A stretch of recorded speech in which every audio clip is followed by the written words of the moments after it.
Show is presented by BetMGM. On Thursday, October 5th, we have no previews to talk about. That sucks. Like, all 4 wildcard series going 2 games kind of pissed me off, but like performance of some teams kind of irked me as well. So we'll get into that. Jack and Aram, you had the Diamondbacks take down the Brewers. You had the Rangers take down the Rays. The Twins beat the Blue Jays.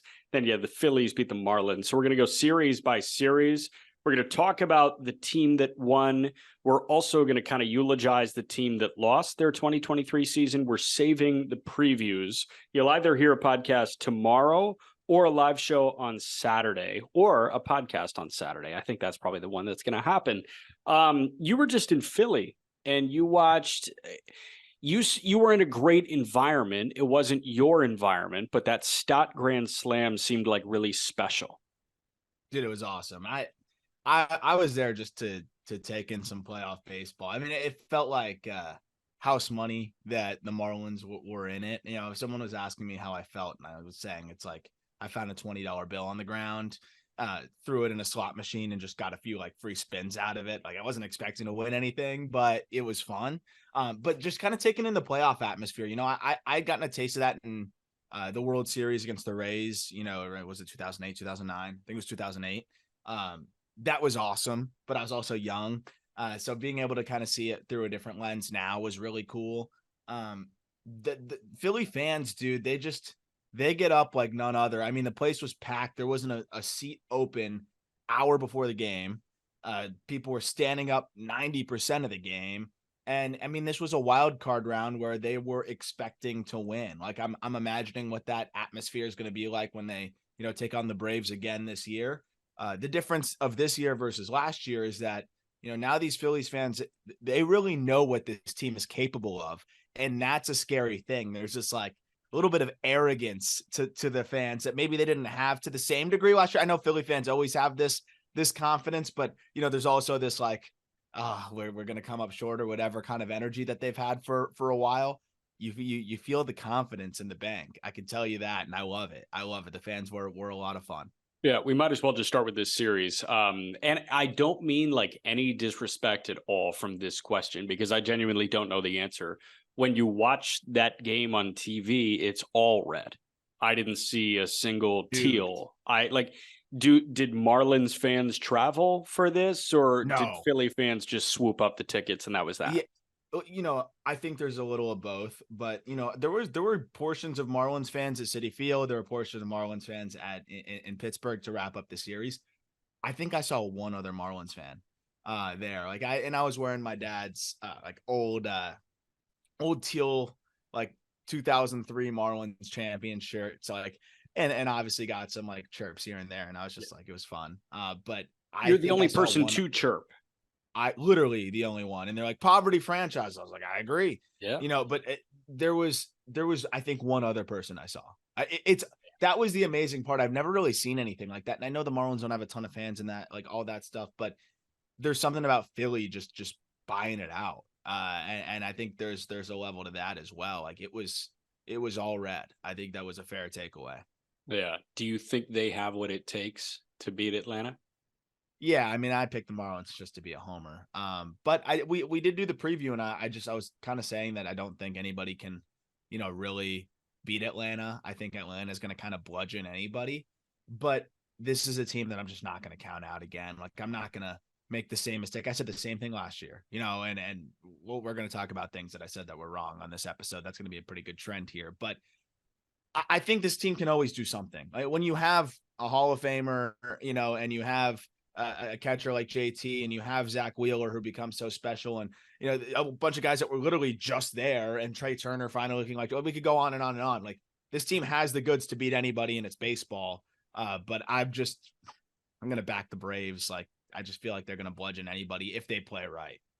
Yeah, I'm a little worried about the starting pitching for Atlanta, to be totally honest. And like, you see what happens in those home games. I just don't think that Truist can look like the bank at any point, unfortunately. And I don't mean that as a knock on the Braves, but Peter and I just talked about this on yesterday's show, where, like, I don't know, it's just a different beast. They have a new gear, and the Philly fan base sorry, Braves fans, like Philly fans are just better than Atlanta fans. They have Oh a God. certain thing that makes them get Oh. louder. Like, I don't know. It might be they have like something else going on in their vocal cords. I've got no idea.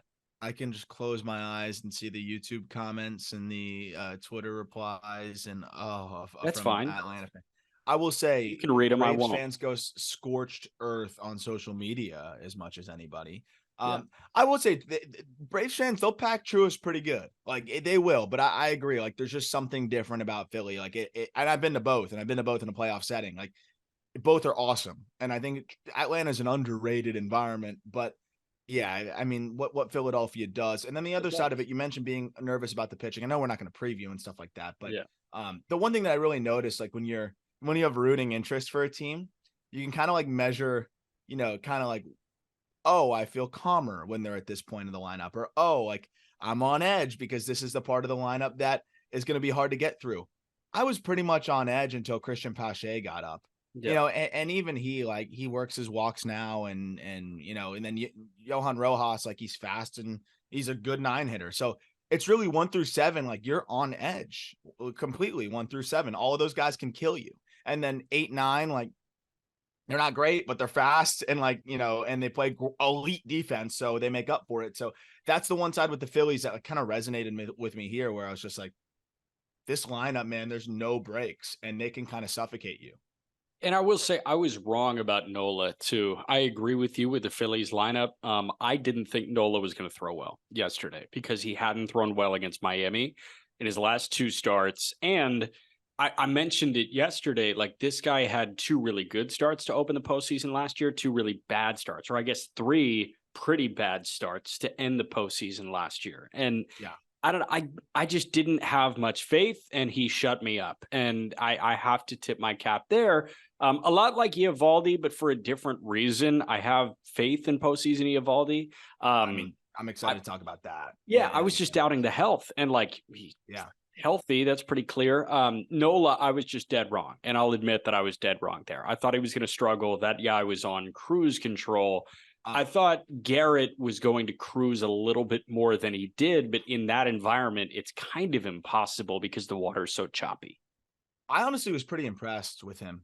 I know it's like not, when you look at the stat line, it doesn't look great because you're used to seeing 5, 6 innings, 7 innings, meaning good start. But I mean, he struck out a handful of guys. What do you have? 5 punch outs, like battled out there. I thought he could have went one more, to be honest, but the Marlins had the whole bullpen ready, and of course Robertson comes in and gives up one last bomb for old time's sake. But I thought Brax battled, to be honest. I thought he was pretty good. And especially considering that the kind of stuff he has, he's a finesse guy and really was able to get a lot of swings and misses against a lot of really good hitters. So I thought he gave them a chance and kind of did his job. And if they let him go one more inning, I would have really said, okay, he definitely did his job. Nola, I mean, I'm very interested to see the umpire scorecard. That's not an excuse at all. Like he pitched really well, but Nola is so good with everything running down and bottom of the zone and just kind of wearing that out, that when you're giving him a little bit more, he can exploit that. And that's exactly what he did. So props to him on that. Like he was just abusing that 1 ball off, 1.5 balls off, and just pounding the bottom of the zone. And the Marlins really couldn't do anything about it. I'm interested to see how Nola looks against the Braves, though. Like I don't think he throws well against the Braves. I was more impressed with Wheeler, who I thought looked like he could have dominated any lineup in Major League Baseball. Nola, it was a great outing. He definitely responded and did better than we expected. But I do wonder, like, if that stuff and the way he's looked, like he's going to play the same way against an Atlanta Braves team. Because Wheeler, if he throws the way he threw, I think he could shut down the 27. Well, obviously, everyone can say, well, anyone can shut down the 27 Yankees. But you know what I mean? Like, I think he could shut down the best lineup in baseball, looking the way he looked in game 1. I mean, it was one of the best starting performances I've seen, in a couple of years, maybe. In terms of just the way he was commanding his stuff. That's why we have plus stats. They'll prove that the 27 Yankees are, fine comparably to Zach Wheeler, although yes, accuse him of witchcraft, yada, yada, yada. I think that Nola gets lit up against Atlanta, but I thought he was going to get hit well against Miami. So I am abstaining from Aaron Nola thoughts. Wrapping up your thoughts on the Marlins. Where do they go from here? Because I did think that this was a really good season. The sentiment that Absolutely. I saw from the Marlins fan base was this was a resounding success with the first year manager, with this payroll, with the deadline moves they made. Overall, like A plus plus of a season. Now it's time to elevate and kind of make moves between the margins. And you think there's what, 3 positions that they need to make moves at? I mean, shortstop and catcher are number one. And that's the crazy thing is like, those are the 2 most important positions you could argue. Yeah. And they made the playoffs, deficient in those 2 spots. So I think those are 2 spots that they're going to have to try to figure something out, and I think they will. But the fact that Kim kind of already got the offseason rolling by going to get, Jake Berger and going to get Josh Bell, 2 guys that will be there next year. I mean, Bell will have to opt in. I'm fairly positive he will. Berger's under control for 5 years. Like that part helps a lot. And then, yeah, I agree. They got to make some moves here and there. The one thing I want to talk about with the Marlins, though, Araya is battling on one leg. Like, he just put some good swings on balls that just didn't fall. He lined out like 3 times in the 2 games. But it was just awesome to see him battle.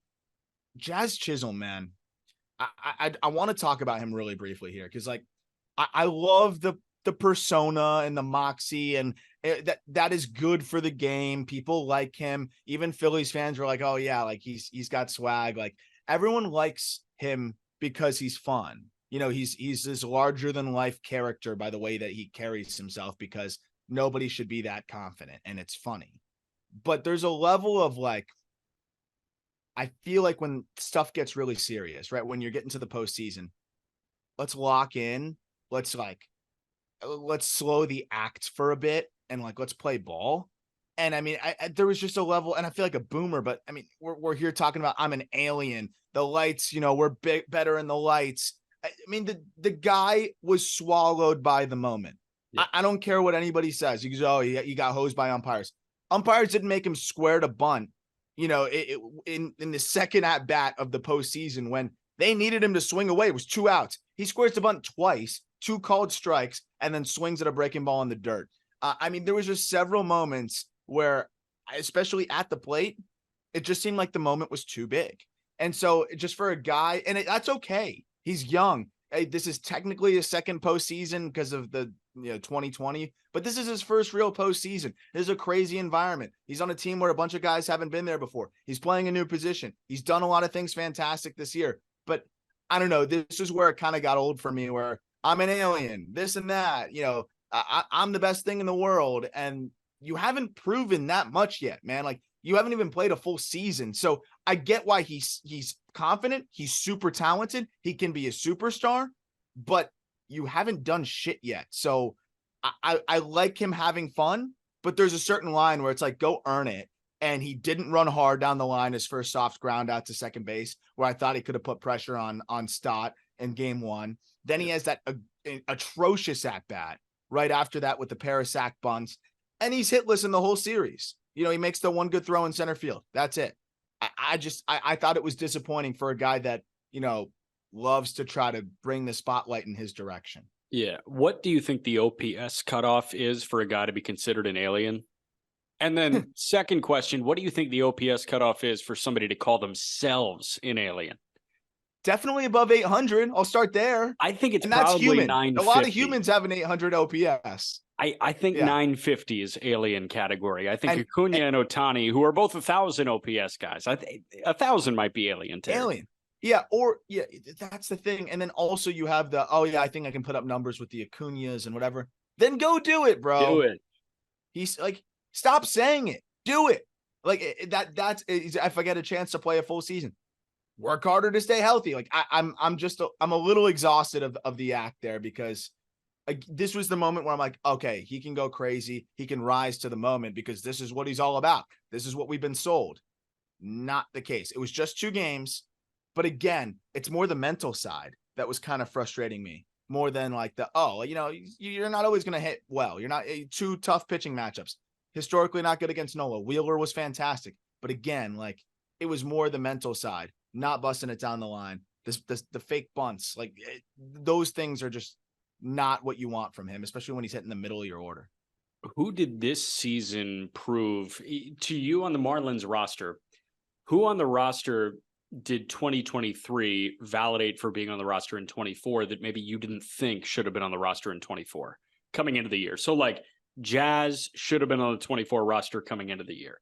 Exclude Berger and Bell because they weren't there, but like Sandy, Luzardo, Yuri Perez, they were all going to be on the roster in 24. You know, is there a guy that like this year, yeah, his performance made you think he's worthy of an opening day spot in 24? Braxton Garrett. Yep. And I know that sounds like, because at this point that sounds like, well, he was always a guy. Not really. When you go into the start of this season, I mean, there were conversations of trading him for whatever you can get, like just trying to cash in. Especially when we talk about the Marlins rotational depth, no one was factoring in Braxton for 24, 25. Everyone was saying, oh, and in addition, we have Braxton when you filled out your 5-man rotation, whether it was a couple prospects littered in there or not. Point is, he was always on the outside looking in. To me, I saw it again last night. He's a middle of the rotation starter in the big leagues. You look at the numbers, his numbers are arguably better than that over the course of the season. Career high in innings, gets more whiffs than you'd expect. Number one guy for me is Braxton Garrett. That really solidified himself as, you pencil him in as your number 3 starter next year, and you feel pretty damn good about it. Technically, would probably slot in at 4, depending on Sandy's health, but the point stands. Like, I'd feel good about that guy being a 3 for, any rotation. Got you. And Skip did a great job, and Kim should get an extension. Like, that's just how that works. Things are heading in the right direction. It's the first time I can say that, I think, with this team. 100%. Other National League wildcard series, Arizona swept Milwaukee in Milwaukee 5-2. Alek Thomas went yard in a postseason game in 2023. I didn't think that was going to happen, but it did. I said that Gallen may go kill mode on yesterday's show. He didn't. But his ability to bounce back from that 2-run first and work 5 more scoreless after that, and he did not cruise by any means. He walked 3, he scattered hits, he had those 2 early runs. His ability to lock it in after that 2-run first was really impressive. So I still think that was a really strong outing from Gallen. Arizona's offense, man, they look good enough. They do. Yeah. Well, and to your point, that's ace shit, right? When you don't have it going and you're a little bit off and you give up a couple runs in the first and you can still battle. I'm going to tightrope my way through 6. It was 2 in the first, and then he finished with 6 innings of 2-run ball. Yeah. It was awesome. I love how Euro you are right now, ripping the Pellegrino during the episode too. Yeah, I'm going to go to the Lisbon Aquarium after this. I'm really excited. That's electric. I'm jealous. Yeah. I want to apologize, and this is something that I mentioned like on Twitter. It's just, I made a mistake on the podcast, and I was raised to be more thoughtful and think about my words a bit more. But I said that the Brewers were going to make a run. And I mean, I don't know why. Like, if I did my research, if you look at history, if you just embrace what we have been told over the last couple years and understand the reality of the situation, what we've been shown, the Brewers don't play well in the playoffs. They choke. And game 1 epitomizes it for me, man. They put 7 pitchers out there, Jack. 7. I don't know if you saw my text in the staff chat about this today. 7 pitchers out there. They give up 6 runs. Those 6 runs came from 2 pitchers, Corbin Burns and Devin Williams. 5 other relievers were lights out. How is that team going to win? And I'm going to get to Devin Williams in a second. I think Corbin Burns is good as gone. I really do. I mean, we talked about it so much in the offseason, all of the nightmare that was the arbitration situation. And, I just don't think he's been happy with that front office for a while now. Yep. Devin Williams has had moments where he hasn't been thrilled with the front office. But that doesn't even matter. You're in the postseason. You had a good season. This looked like a little bit of a different team. Yelich is back. Yelich played his ass off this series, by the way, and did everything he could. I think he had 4 or 5 hits.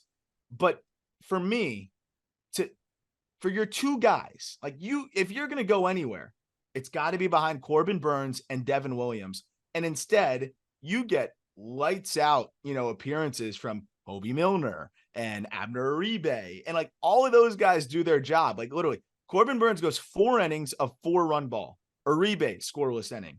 Elvis Aguero, 2/3 of scoreless ball. Milner, 2/3 of scoreless ball. Joel Payamps, an inning and 2/3 scoreless. Devin Williams, 2/3 of an inning, 2 earned runs, and then Bryce Wilson gets the last out there. I mean, when those are your two guys giving up the runs, man, like you got no shot. And that's how you give up an opportunity and give up the pitching advantage that was Burns versus Brandon Pfaadt. That's how you botch it right there. And that's exactly what they did. This was the National League team that gave me the most clarity on their situation. I have a very similar sentiment when it comes to an American League team, and I'm sure you can pluck which American League team I'm going to have this thought about. But Milwaukee, man, like this was as much of a look in the mirror series as you could possibly find in the National League. And I think that they need to go into the offseason. I think his name is Matt Arnold. I think Matt Arnold is the new GM of the Milwaukee Brewers. You could have stumped me on that, dude. Yeah, like it's tough. But I do think that it's Matt Arnold. He was talking during, I don't know, Terang hit a grand slam when he was on the Brewers broadcast. I remember like he was in there. They put up a 7 spot, and then Brian Anderson was like, "You're never leaving." And I think it's Matt Arnold. But the lead execs for the Milwaukee Brewers will need to seriously shift things up, I think, this offseason. And I do think Burns is as good as gone, like you're saying. I think Devin is there to stay, but they need to look at adding some star power. And Corbin Burns is star power. It's clear that he's not the star power Milwaukee needs. I think that he's star power that other teams need. Milwaukee needs a 3-hitter so badly. Yelich has turned himself into an amazing leadoff man again, maybe even in the 2-hole. But they need to find a 40-homer threat. Not a guy that's going to hit 40, but has the capability of hitting 40. And Rowdy Tellez is not that guy. No. And William Contreras can blossom into, I think, a special piece for you. But he's not there yet. You need more. Like, they won the division convincingly. They need more. And it's funny, I honestly think they should go younger too. Like, stop trying to fill it in with Carlos Santana and Josh fucking Donaldson. And, you know, I mean, you even have Tyrone Taylor, who I know technically is young, but I'd rather see, if you're going to try to piece it together that way, if you're not, you know, because Milwaukee just never gets the star, right? I agree with you, but are they going to do it? I doubt it. Instead of seeing Mark Canha, who I know actually played well, I just, for the course of 162, I'd rather see them go younger. And they've got some options. So I'm interested to see how it all shakes out. I don't want to see Jesse Winker out there anymore. There's several guys I just have no interest in seeing out there anymore. But the one thing that I think is really interesting with this team is you have the emergence or the reemergence of Yelich that has you feeling good. You've got William Contreras looking like a fantastic piece. Sal Frelick showed out really well. Willy Adames finally kind of settled back in as he got healthy and in the latter part of the season. Freddie Peralta's been healthy and looks good. Woodruff's a big question mark now with the shoulder, and now you're probably going to lose Burns. So they got a lot to figure out on the pitching side now, too, to kind of fill it all back up again. And I think they got to figure out who the pieces are in the lineup. They've got a lot of solid, I would say, complementary pieces. But to your point, they need to figure out who the producers are. And I think you got to look at the positions at third base and first base, the 2 power spots where they have nothing there right now. So that's the really obvious thing for me there is like, okay, those are the 2 most premium power positions. And we'll see if maybe they'll throw some money at like a Jorge Soler or something, where I know that's not a superstar, but again, that's a guy that has the capability of running into 40, 35, 40 home runs. Yeah, and give me some production at second base too, if you can find it. Hopefully Terang bounces back and, he doesn't go into a slump. I like Tyler Black. I know you like Tyler Black. Yeah, Tyler Black. Go young then. You got to go one way or the other. I think you either go young or try to find an impact guy. Enough of this like middling Carlos Santana types. I'm just out on that. And an all young lineup does not mean that you're going to win in the postseason. And I think that's Milwaukee's goal. We need to understand what Milwaukee's goal is, because the way that they are constructed, their goal seems to be get there, but not advance past that. And we've seen that year after year after year. I feel great about their catching situation with William Contreras and Caro waiting in the wings. I feel great about Willy Adames at shortstop. You get more offensive production from Adames at short than half the teams in baseball, maybe 20 of the teams in baseball. That guy is a legit 30-homer threat at shortstop. Find me a first baseman or a third baseman or a right fielder that can hit 30 homers. I thought Renfroe was the right guy, but Renfroe wasn't on the team.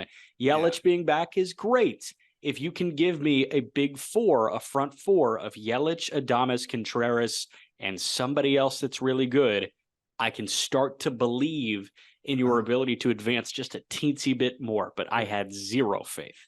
No, they were rumored to be, discussing some iterations of trades with the Mets about Pete Alonso. I think that's perfect. That's the perfect guy. I mean, that's exactly what you're describing here, right?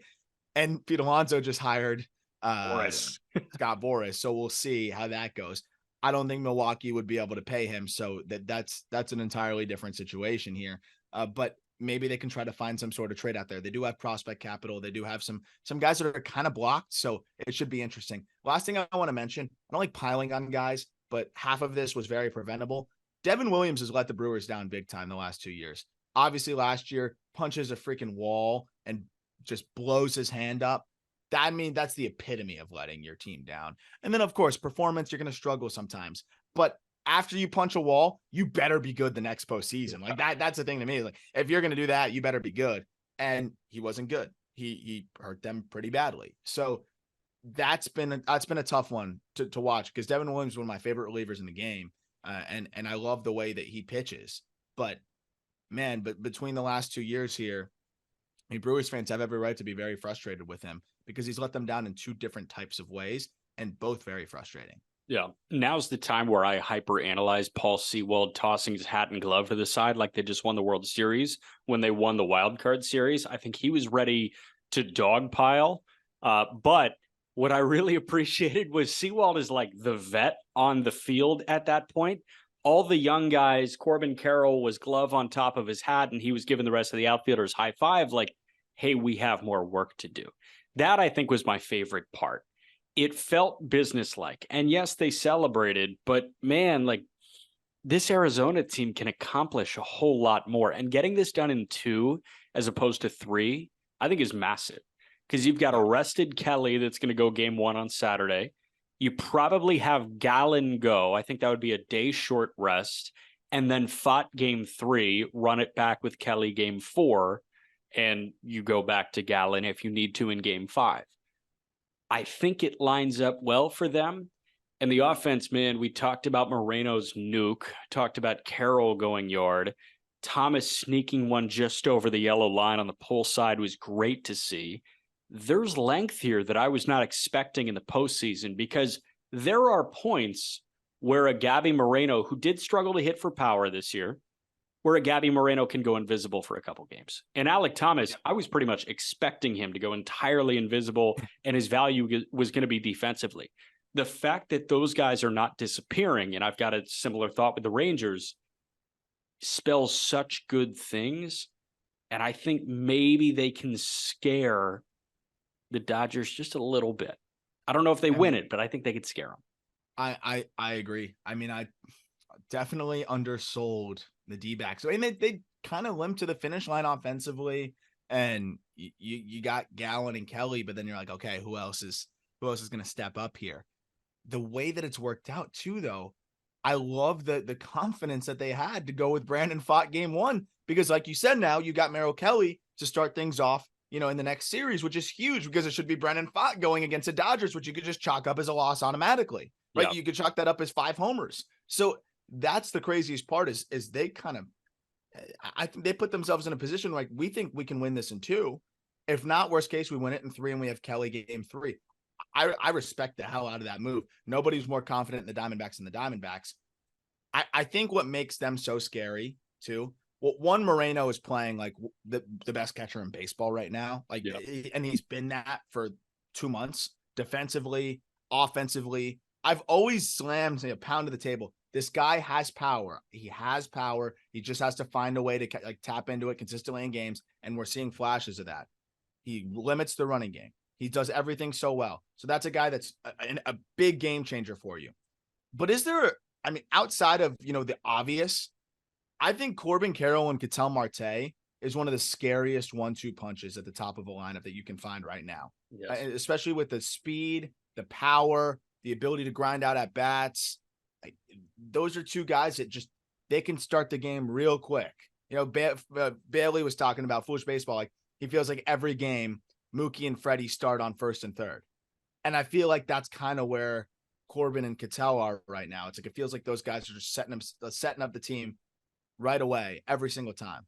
Well, Carroll's going to get on base. We know that, and he can park a couple, sure. Ketel Marte getting good again is like one of the better stories in baseball this year because he looked like a liability and he looked like a borderline sunk cost last year after he signed that massive extension. Now he looks every bit the part of what seemed to be a team-friendly extension at the time. Ketel is as much of a spark plug as Corbin Carroll is for this offense, I think. And Carroll, there's something comforting about a rookie being this consistently productive. You're never going to get a bad day from Corbin Carroll. That's including the postseason. He's a star. He's a star. He's a borderline superstar. He's a rare rookie superstar, basically. And that's the difference here is like, we're not looking at him in the same light. I think when you look at the lineup as like, some other MVP candidates, but honestly, that's what he's going to perform as. And you're going to start to see him in that light as he, builds his resume a little bit, but he's performing like an MVP candidate right now. And that's what he is at the top of the order, supplemented by another guy who's playing like an all-star and then a solid lineup behind him. I mean, this team goes where Corbin Carroll and Ketel Marte take them, I think, at the top. And then, of course, the pitching side. And for the vet to be the volatile one is so crazy. I would just think that Carroll would be the volatile one, but that's just not the case whatsoever. Marte is that guy. I don't know. I'll save the preview stuff for you guys that you guys are going to do on Saturday, but it lines up well. I think it's going to be Kelly and Kershaw game 1, Gallen and Miller game 2, and then either Pepio or Sheehan against Fott in game 3, and then maybe the other against Kelly in game 4 and game 5 likely circles back to Gallen and Kershaw in a winner take all. And I mean, that's vulnerable. That's totally vulnerable for the Dodgers. Yeah, it's going to be fun. It is going to be really fun. American League now, the Twins flexed their muscles on the Blue Jays' ineptitude in game 2. That's the word of game 2. The quick pull of Barrios is insane. And the trail runner pick at second of Vladimir Guerrero Jr. was more insane. Those two things are the things that jump out to me. I want to start with the Barrios decision because that was the biggest overthink. And I'm not a huge fan of the term overthink, but that was psyching yourself into a decision that was bad and wrong. Yeah. I don't understand why they pulled Barrios after 47 pitches. I know that John Schneider wanted to get the lefty-lefty matchups. Wasn't Kirilloff the first one that you went to the lefty-lefty matchup with? If you're going to do that, commit to it and have Julien be the first guy that you go to with that. It was so weird and backwards and forced, and Barrios was throwing well. And I thought the postseason was you throw all the numbers out and you let your dogs eat. And Barrios, in his return to Minnesota, he was shoving. He looked on. He looked like he was going to compete through 6, and they didn't give him the opportunity to do so. And it pissed me off. I mean, that was one of the most head-scratching moves, I think, in the history of the MLB postseason. I don't really know how else. Like, it's right up there with Snell getting pulled in the World Series, with Zach Britton, just not being put in the game to close it out, to save him for a game that never happened. Like, it's up there. It's on the Mount Rushmore of just insane decisions in a game. But the craziest part is, this decision probably came the night before. Like, this was a script that they had very clearly, because you saw Kikuchi up in the second when Barrios was cruising. So yes, like, people are going to say, oh, it wasn't just John Schneider, it was the front office. But as the manager, you got to wear that, like, you are the face of that decision. When you go and take the Ross ball in the dugout. I didn't see Ross Atkins in there, like, pushing John or like sending him a text like, hey man, like, I need you out there now or you're fired. Well, and the reality is, like, they run that plan by John. Like, I'm probably fighting tooth and nail at that point. And also, like, people are like, oh, well, he's trying to keep his job. He's probably going to lose it anyways. I know it's easier said than done, but I don't know. If my guy is shoving like that and you see Barrios cruising like he's cruising, there's been several instances in baseball history where managers go rogue. And if it goes right, you can fix that situation. I'm not blaming it on John Schneider, though, because he's in just a really tough spot. And I think his hands have been tied most of the year by Ross Atkins and a front office here that does overthink, that does, I think, overmanage the team from top to bottom. And I thought this was just a classic example of that. How does this make any sense? You ride a pitcher who is cruising as long as you can, and you got to know when to pull him, though. We saw the other side of it. The Brewers left Freddie Peralta a little bit too long. And that's the hardest part of managing a postseason, is having that feel. But guys in the front office don't have that feel because they're not in the dugout. They're not working with these players. They don't know, when they're just about to lose it, or what it looks like when they're about to lose it, or their body language. Like, that's the difference. And that's the human aspect of that. And that's coming from someone who's very analytically driven. But the biggest thing for me is that you basically, I feel like you overthought it to the degree of, okay, we want them to burn their bench. Mm-hmm. And I think that's what the strategy was there, right? Bring in the lefty Kikuchi, burn their bench. The lefties he faced, to your point, Alex Kirilloff and Matt Wallner.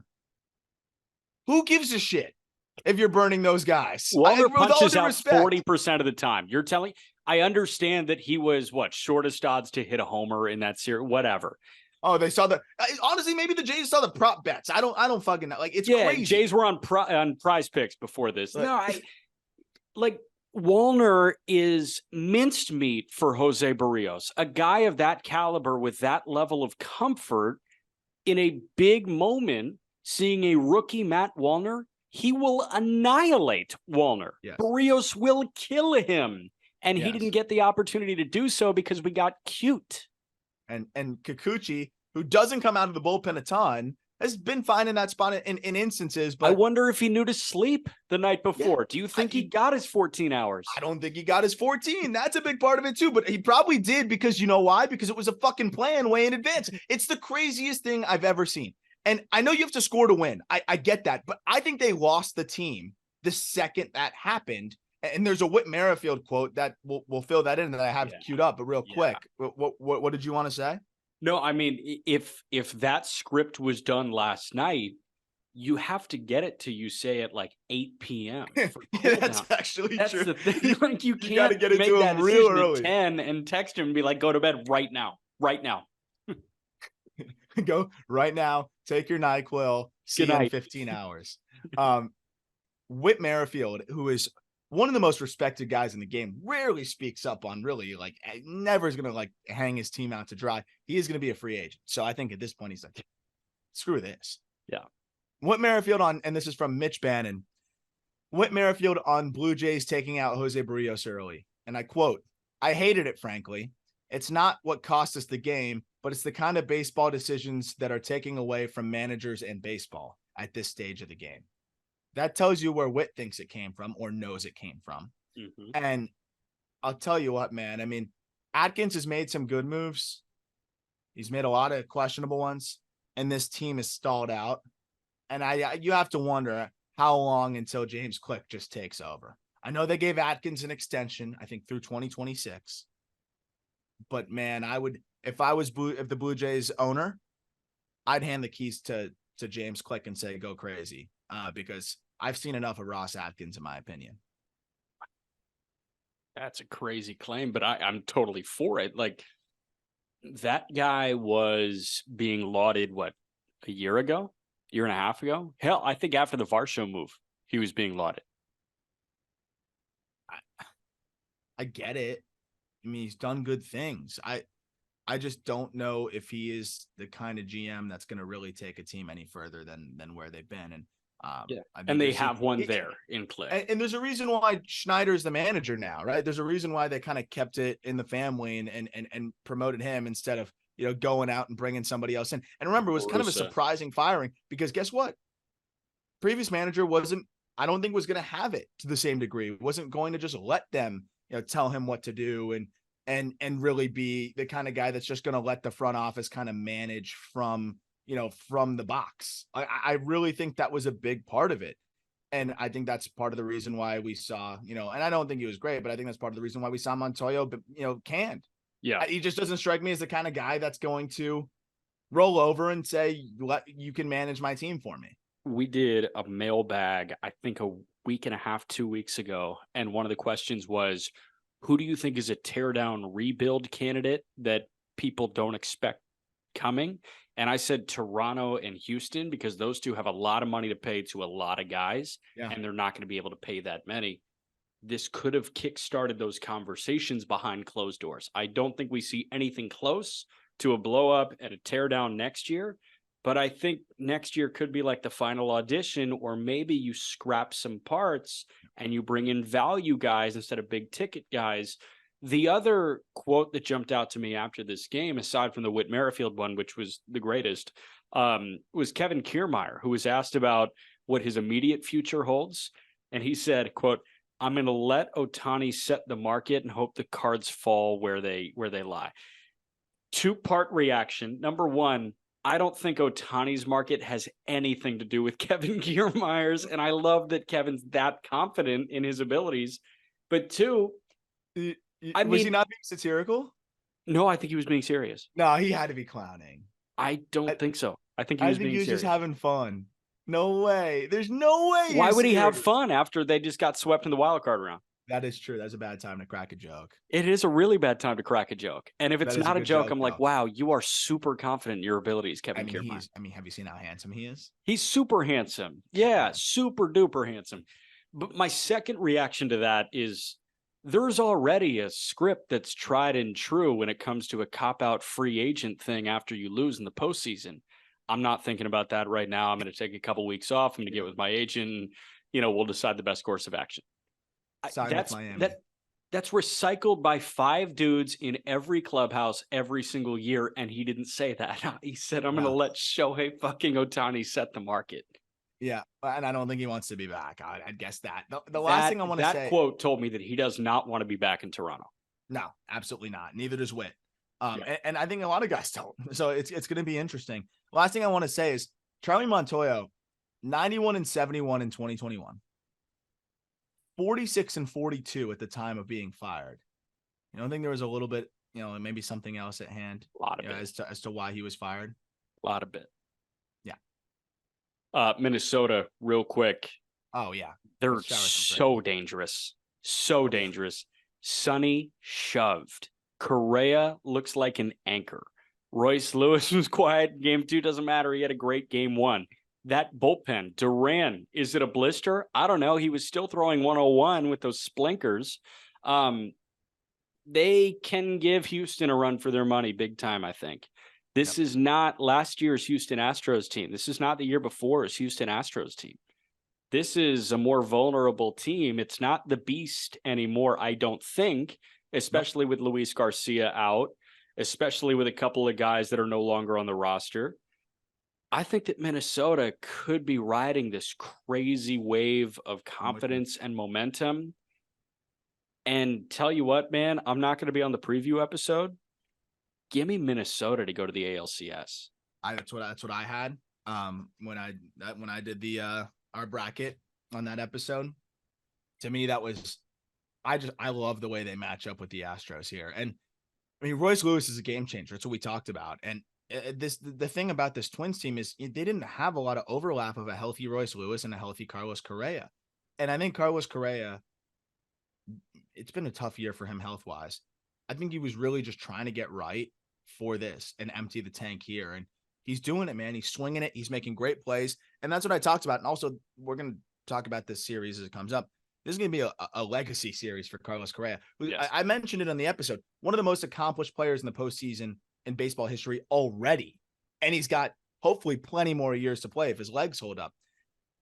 He's been here, done that. No one else on this team has really that near any level of playoff experience. So he's the core. He's the kind of the heartbeat of this team.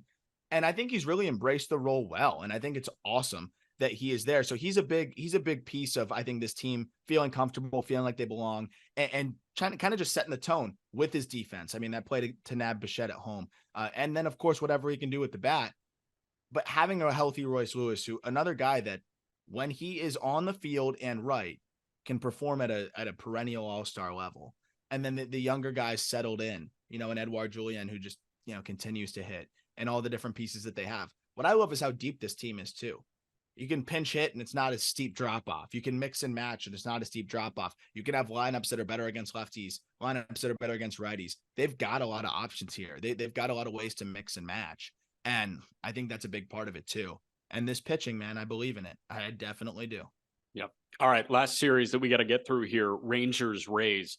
I don't have many thoughts here. I thought this was a mutilation. It took until the 7th inning of game 2 when they were already down 7-0 for Tampa to score their first run of the series. I'm going to throw you a really weird question when it comes to Tampa, and maybe a question that's unfair to you.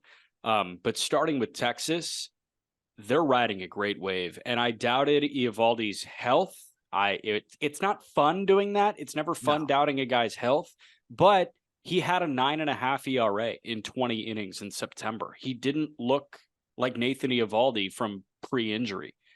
He looked just fine yesterday, and he dominated yesterday. Evan Carter has proven to be a freak. Josh Young is putting the ball where people aren't. Marcus Semien is hitting seeds into the left center field alleyway. Corey Seager's on base every time you look. Adolis Garcia had a crazy pump. Lineup so crazy? deep. You didn't even mention the 3-hitter. Sorry about it. Robbie Grossman? My apologies. Yeah, Peter's got a bone to pick with Robbie Grossman hitting third for Texas. Yeah. Bruce, I think people forget that Bruce Bochy is the manager of the Texas Rangers. So there's definitely some voodoo going on with Texas. Like, Bochy's just there. It's not an even year, though, which is pretty interesting. Even years were his thing in the National League. Maybe in the American League, it's odd years. But, man, this lineup is so good. Eovaldi looked so good. This Rangers-Orioles series, like, I got to go to Kroger or something and get popcorn because, this totally fits the cliche of get your popcorn ready. Oh, I will be sitting 15 minutes before first pitch with my feet up, ready to go. This is one of those series. I'm totally with you. It's going to be a lot of offense. I think some good pitching performances sprinkled in, but Nate Eovaldi looking like that changes everything. Yeah, because we saw what he looks like when he's healthy, and in the first half, that was Cy Young front runner. And then we kind of quickly cast him aside, which I get because it's double TJ, all of the, ailments on top of that. You have a forearm issue after double TJ. It's like, well, how is this going to look? And then you come back and you give up, what was it? 15 earned runs and 3 starts to close out the season. Like, that's scary.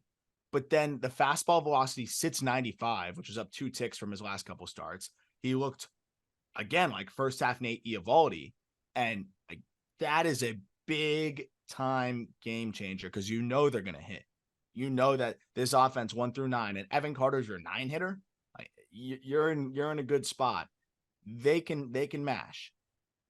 I'm worried about the bullpen. We'll see how that plays out against Baltimore, and that's obviously advantage Baltimore, and we'll talk about all that in the preview episode. But they found a little second wind here after a limp to the finish line, and that's fun because we know what this Rangers team looked like in the first half. So we talked about how our expectations kind of shifted because they set the bar so high for themselves, and then they shifted very low because we realized, hey, well, what were our expectations actually at the beginning of the season? Now I don't know what to expect with this team, but I'll say I feel as good as I've felt about them since the first half, so that's great. For sure. No, I guess I'm there too, and there were a lot of people that were like, that were, I guess, accusing me of disrespecting the Rangers after I said that the Rays were going to bounce back. I don't think that's disrespect. I think I just valued the Rays to be something they frankly haven't been over the last several years. And since 2020, this team has been, I think, the easiest first one out in the postseason every single year. And we love them during the regular season every single year. And we love them during the offseason every single year. We love them because we know they're going to get there, but they haven't proven anything in the postseason. And this is the Chad innings eater meme. This is the big guy with the chin protruding and the 6-pack. Sometimes you just need dudes that can fucking mash. And it feels like the Rays just don't necessarily have that at all. Randy Arozarena is that guy. He is not the problem here. I'm leaving Randy out of this. He's the exception. But I'm throwing you in an impossible question right now, and I'm sorry. What do the Rays need to do to get better? Because that's never the question we ask about them.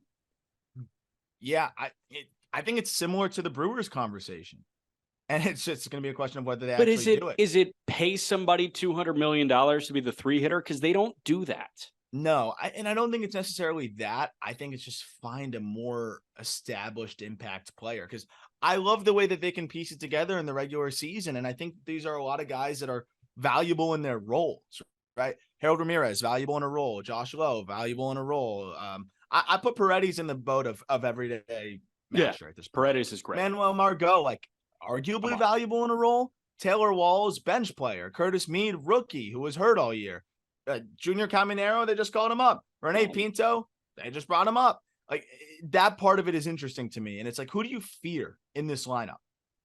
Paredes. I can tell you who I fear in the Rangers lineup. I can tell you who I fear in a lot of the other teams' lineups that we're going to talk about in the preview episode of teams that are still here. I fear Randy a little bit on the big stage. A lot of it. Diaz is scary. Other than that, I mean, dude, Harold Ramirez, Josh Lowe, that's the 3-4. Yeah. I fear Randy a lot of bit. I fear Yandy Diaz, and there is a sprinkle of fright when it comes to Isaac Paredes. But aside from that, there's nothing there. Like, we love Curtis Mead. As prospect people, we're all about Curtis Mead. But here's the thing, man. When Nathan Eovaldi sees a 21-year-old Curtis Mead, he's saying, I'm going to bully the crap out of you right now. That's what the postseason is. The postseason is literally a battle of testosterone. I do believe that. And I think that the Rays seem to lack some testosterone when they get to October. I mean, listen to this. Tell me that this sounds like a playoff lineup to you, or a lineup that would score one run in the postseason. And this is the whole second half of the lineup in game one. Curtis Mead, who also had Jonathan Aranda pinch it for him, Manuel Margot, Taylor Walls, Jose Siri, and Rene Pinto. That's a perfect game type lineup if you run into Zach Wheeler in the postseason. That's half of your lineup. Like, that's a team that's going to stall out in the playoffs. That's just what's going to happen. And that's exactly what happened. It's unfortunate, because Glass now going 5 innings of 3-run balls shouldn't be the nail in the coffin, and getting scoreless ball the rest of the way. I guess it was 4 runs, 3 earned for Glass now. I think so. Or did somebody else have an unearned run? Regardless, the rest of the bullpen was solid too. Like, you shouldn't have no chance at that point, and they had no chance. Siri was brutal, by the way. Horrible. Jose Siri, I think, was a huge problem. But again, they didn't hit, so it doesn't matter. You can't have Manuel Margot, Taylor Walls, and Jose Siri back to back to back. You just, as a playoff team, you absolutely cannot. So to answer your question, they need an outfielder who can swing it. They've tried to spend money in certain spots. Like, we know that they made a tangible, substantial offer to Freddie Freeman. They've made offers in the past to some other players. We'll see. Maybe this is enough to kind of push them forward, knowing the new stadium's coming, all that good stuff. They need an established player. Yeah, they need one. I also saw an Apple Maps screenshot on Twitter that was an hour 20 from North Tampa to St. Pete after the game, or St. Pete to North Tampa after the game. So crowd conversation aside, that's a really brutal commute. And it kind of stinks that they're building this beautiful new complex on the same acreage as Tropicana Field. But 100%. That's beside the point. Yeah, man, like, the game that is just etched into my brain until they win a World Series, to be totally honest, is that Oscar Gonzalez walk-off homer in the 15th last year in a 1-0 game. They can't hit. They can't. In any big postseason game, they cannot hit. They rode pitching to the World Series in 2020. They can't hit in the postseason. And so you can platoon your way through a regular season, put guys in positions to succeed, match up well, do those things, ride some depth. That's great. And I know that they didn't have Brandon Lau, and I get that. Yeah, but 2 games and you're done, man. Yeah. I think they need to look in the mirror and say, okay, like, this is the Jerry DiPoto thing, right? 54%. These are the teams, the 54%, which I get. Like, that's actually a smart way to run a franchise. It's a great way to keep your job. Yeah. And the playoffs are generally such a crapshoot that if you put yourself in a position to get there with the expanded playoffs every single year, and we'll talk about this more in the offseason, It is a great approach. One, you shouldn't say it. You shouldn't acknowledge that. Yeah, publicly. no, you should not say that in your exit meetings after you miss the postseason. That's just a lack of feel. That's just a guy that like does not have great people skills. I feel like, because that's just like a weird thing to say. Like, you just don't say that. I'm sure that the team was pissed that he said that, like the front office and the ownership. But there's a certain level of like, yes, you can approach it that way, but you've got to make your punches where you need to make your punches. And the Mariners did that. Like they paid Robbie Ray. They tried to do it in certain spots. It didn't go great. And that's the thing, is like when you try to do those marginal moves to get you to 56%, 57%, that's where you got to do it right. The Rays never even make those marginal moves. And I guess it's wrong to call it marginal, but they never make those moves to kind of push it across the finish line. And that's what I want to see. So we'll see what they do this offseason. It'll be interesting. Yep. All right. No episode tomorrow, but a preview episode on Saturday morning. That'll be out when you guys wake up. No more of this early afternoon, late morning podcast release here. We'll get that thing all straightened out. Get your merch in the episode description. Visit our link tree. Hang out with our people at Outlier and at Verse Fantasy. And I think that's it from us. We will talk to you guys on Saturday. Thank you.